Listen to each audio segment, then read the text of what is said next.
Gjermania është një kukull e Izraelit dhe e SBA-s,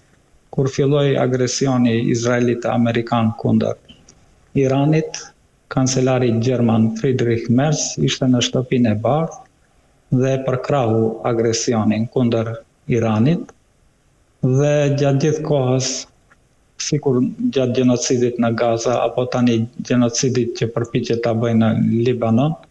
Gjermania është furnizues i dytë i arsenalit ushtarak për Izraelin pas SBA-s dhe asesi që mund të bëhet ndërmjetësues. Tani Gjermania e ka hallin se nuk ka energji të mjaftueshme, për shkak se për politikave të dështuara të tyre, ata thuajse i shkatruan të gjithë qendrat nukleare dhe ishin të varur nga gazi i lirë që e mirnin prej Rusie nëpërmjet tubacioneve dhe kur filloi lufta në Ukrainë ne e dim që SBA-ja arriti dhe me shtetet tjera të NATO-s që të shkatrojnë ata tubacione të gazit që prej Rusie shkonin në Gjermani dhe Gjermania përfiton në industrinë e saj nga gazi i lirë i Rusisë dhe tani përderisa nuk merr gaz dhe naftë prej Rusie, të paktën drejt për drejt,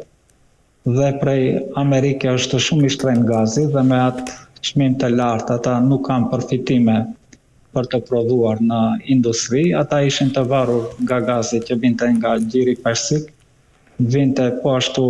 edhe nga Katari, po ashtu merr një sasi të madhe të naftës merr edhe nga Kazakistani, që nëpërmjet detit Kaspik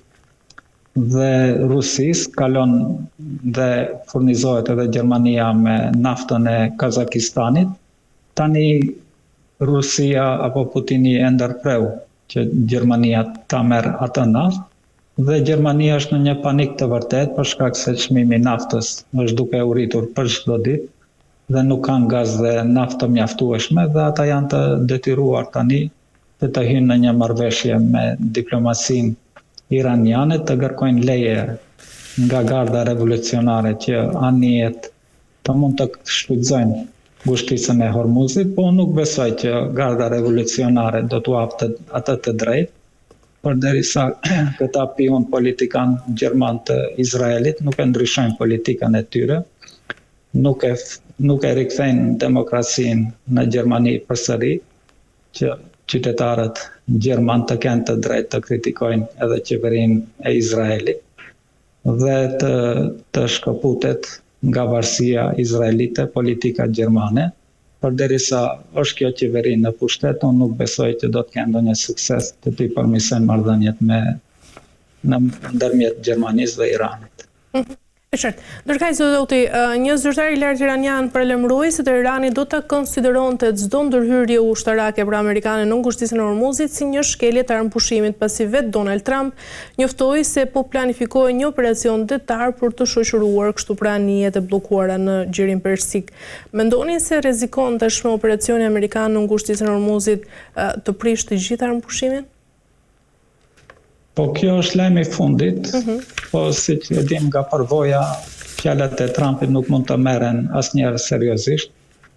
Kuptohet që nuk guxojnë admiralët e atyre luftanijeve që të kalojnë në ngushticën e Hormuzit për shkak se do të zhyten nga raketat e Iranit, as që mund të afrohen ata aty. Mirë po mund të jetë edhe një marrëveshje e fshehtë në mes Trumpit dhe diplomatëve iranian, të cilët duan t'i japin një fitore simbolike Trumpit që të tërhiqet nga kjo luftë dhe të thotë ja që e arrita që të mund të kalojnë anije tregtare nëpër ngushticën e Hormuzit dhe se çka do ndodh mbas një muaji, 2 muaj, a do ta ndërpres Irani përsëri ngushticën e Hormuzit apo do ta bllokojë. Besoj që nuk do të jetë më aktuale në mediat amerikane për shkak se do të fillone kampanja për zgjedhjet parlamentare dhe mund të jetë një marrëveshje në mes tyre, por çështja se a pajtohet garda revolucionare me këtë. Mbas deklaratave të fundit garda revolucionare nuk pajtohet dhe nëse ato anije përpiqen që të kalojnë aty, luftanije amerikane, kuptohet që do të sulmohen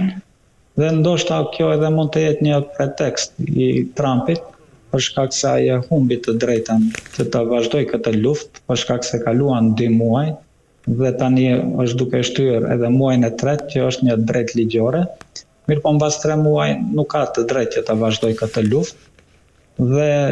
shndërrohet edhe ilegale, edhe sipas ligjeve të Amerikës,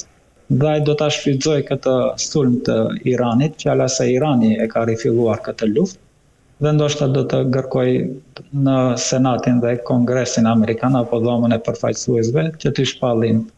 luftë Iranit. A mund të arrijë këtë? Unë besoj që po mund të arrijë, për shkak se të gjithë kongresmenët janë të sponsorizuar nga lobi i Izraelit, dhe nëse Izraeli mendon që ka gjasa që të përfitojnë nga një luftë më e zgjeruar me Iranin, ato do të japin atë të drejtë presidentit Trump. Mirëpo nga ana tjetër pasojat ekonomike janë të mëdha për qytetarët amerikanë, për shkak se ata e paguajnë shumë shtrenjtë naftën. Nëse marrim shtetin e Kalifornisë, një galon naftë që i bie dikon 2.5 litra naftë është bërë $9, pra është rekord, asnjëherë nuk kanë paguar as shtrenjtë amerikanët për naftën, dhe as pak nuk është populare, nuk ka përkrahje në qytetarët amerikanë kjo luftë, edhe për arsyen se kjo ishte një luftë e paprovokuar nga ana e Iranit dhe është një luftë agresore. Tani nuk është se amerikanët janë vetëdijsuar shumë për shkak se mediumet ende kanë të kontrollohen nga lobi izraelit si mjetet sociale, po ashtu edhe mass media, dhe amerikanët nuk kanë mundësi të ndigjojnë si në Shqipëri ky debati jon apo intervista ime me ju, po ato konsumojnë informata nga CNN, nga Fox TV, pjesa tjetër merret me muzikë, me lojra, video lojra, apo shikojnë filma në Netflix dhe nuk kanë ide se çka ndodh në politikën ndërkombëtare, dhe është e lehtë për masën amerikane që të manipulohet për shkak se edhe nuk kanë shumë zgjidhje votuesit amerikan. Ato do të zgjedhin një demokrat apo do të zgjedhin një republikan në zgjedhjet e ardhshme për president apo për kongres, do të jenë deputet republikan apo deputet demokrat, dhe të gjithë ata janë të sponsorizuar nga lobi izraelit dhe të përkrahur nga media qifute amerikane. Pra nuk është me rëndësi për amerikanët, politikanët amerikanë, për elitën amerikane, për kapitalistët amerikanë, se çfarë mendon populli, për shkak se populli amerikan nuk ka zgjedhje vetë se të ndjek politikat e qeverisë së tyre. E qartë. Mirë, zoti Auti, kemi arritur në fund, i falenderoj për çdo informacion. Ishte kënaqësi. Ju faleminderit edhe ju.